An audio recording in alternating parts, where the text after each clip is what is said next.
Greetings, traveler. Come, sit near the fire. Let me tell you a story from ancient Egypt. The story of Sinhue.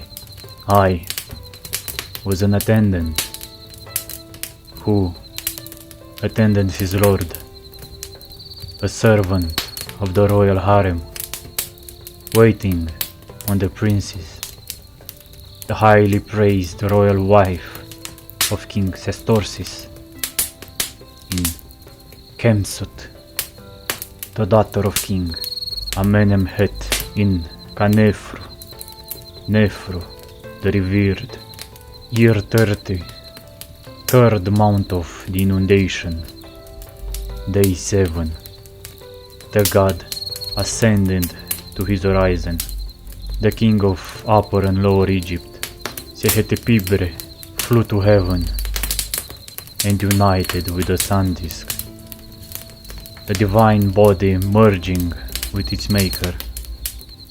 Then the residence was hushed, hearts grieved, the great portals were shut, the courtiers were head on knee, the people moaned.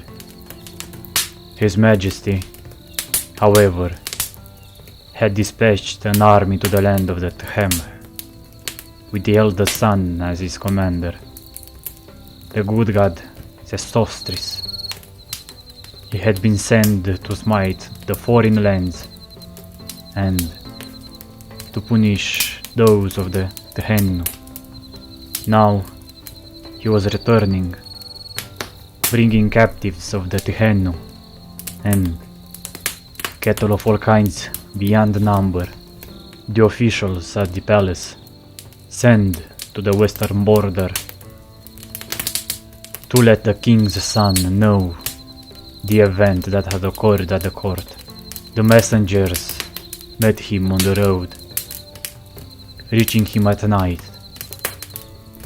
Not a moment did he delay. The falcon flew with his attendants, without letting his army know it. But the royal sons who had been with him on this expedition had also been sent for. One of them was summoned while I was standing there. I heard his voice as he spoke, while I was in the near distance. My heart fluttered, my arms spread out, a trembling befell all my limbs. I removed myself in lifts to seek a hiding place. I put myself between two bushes so as to leave the road to its traveler. I set out southward. I did not plan to go to the residence. I believed there would be turmoil and did not expect to survive it. I crossed Matai near Skymore. I reached Isle of Snefru. I spent the day there, at the edge of the cultivation. Departing at dawn, I encountered a man who stood on the road. He saluted me while I was afraid of him. At dinner time I reached Ketelquay.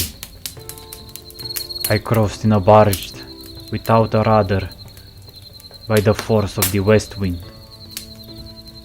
I passed to the east of the quarry at the height of Mistress of the Red Mountain.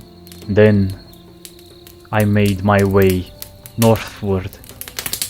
I reached the walls of the ruler, which were made to repel the Asiatics and to crush the Sandfarers.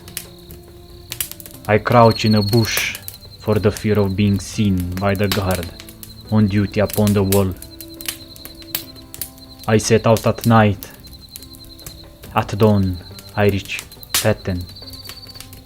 I halted at Isle of Kemwer. An attack of thirst overtook me.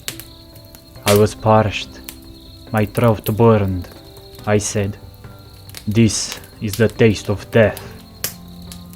I raised my heart and collected myself, when I heard the lowing sound of cattle, and saw Asiatics. One of their leaders, who had been in Egypt, recognized me. He gave me water and boiled milk for me. I went with him to his tribe. What they did for me was good. Land gave me to land. I traveled to Byblos. I returned to Quedem. I spent a year and a half there. Then Amunenshi, the ruler of Upper Retenu, took me to him, saying to me, "You will be happy with me. You will hear the language of Egypt." He said this because he knew my character and heard of my skill.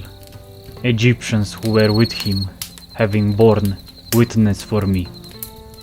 He said to me, "Why have you come here?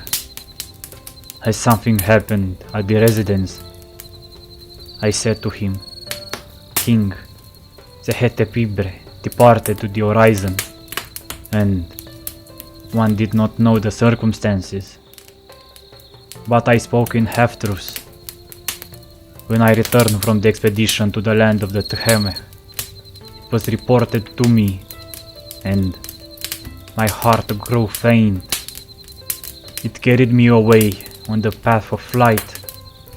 Though I had not been talked about, no one has spat in my face. I had not heard a reproach.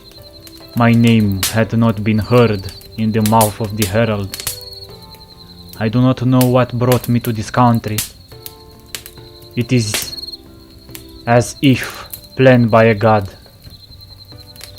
As if Deltaman saw himself in Yebu, a marshman in Nubia. Then he said to me, "How, then, is that land without that excellent god, fear of whom was throughout the land like Sakhmet in a year of plague?" I said to him in reply, "Of course, his son has entered into the palace, having taken his father's heritage. He is a god without peer. No one comes before him. He is Lord of knowledge, wise planner, skilled leader. One goes and comes by his will. He was the smiter of foreign lands, while his father stayed in the palace. He reported to him on commands carried out. He is a champion who acts with his arm, a fighter who has no equal. When seen engaged in archery, when joining the melee, horn crabber who makes hands turn weak. His foes cannot close ranks. Keen-sighted he smashes foreheads. None can withstand his presence. Wide striding he smites the fleeing. No retreat for him who turns his back. Steadfast in time of attack. He makes turn back and turns not his back. Stout-hearted when he sees the mass. He lets not slackness fill his heart. Eager at the sight of combat. Joyful when he works his bow. Clasping his shield, he treads underfoot. No second blow needed to kill. None can escape his arrow. None turn aside his bow. The bowmen flee before him, as before the might of the goddess. As he fights, he plans the goal, unconcerned about all else. Lord of grace, rich in kindness, he has conquered through affection. His city loves him more than itself, acclaims him more than its own god. Men outdo women in hailing him. Now that he is king, victor while yet in the egg, set to be ruler since his birth, augmenter of those born with him, he is unique, God-given, happy the land that he rules, enlarger of frontiers, He will conquer southern lands while ignoring northern lands. Thou made to smite Asiatics and tread on sandfarers, send to him. Let him know your name as one who inquires while being far from his majesty. He will not fail to do good to a land that will be loyal to him. He said to me, well then, Egypt is happy knowing that he is strong. But you are here, you shall stay with me. What I shall do for you is good. He set me at the head of his children. He married me to his eldest daughter. He let me choose for myself of his land, of the best that was his, on his border with another land. It was a good land called Ya. Figs were in and grapes. It had more wine than water. Abundant was its honey, plentiful its oil. All kinds of fruits were on its trees. Barley was there and emmer, and no end of cattle of all kinds. Much also came to me because of the love of me, for he had made me chief of a tribe in the best part of his land. Loaves were made for me daily, and wine as daily fare, cooked meat, roast fowl, as well as desert game, for they snared for me and laid it before me. In addition to the catch of my hounds, many sweets were made for me, and milk dishes of all kinds. I passed many years, my children becoming strong men, each a master of his tribe. The envoy who came north or went south to the residence stayed with me. I let everyone stay with me. I gave water to the thirsty. I showed the way to him who had strayed. I rescued him who had been robbed. When Asiatics conspired to attack the rulers of the hill countries, I opposed their movements, for this ruler of Retennu made me carry out numerous missions as commander of his troops. Every hill tribe against which I marched, I vanquished, so that it was driven from the pasture of its wells.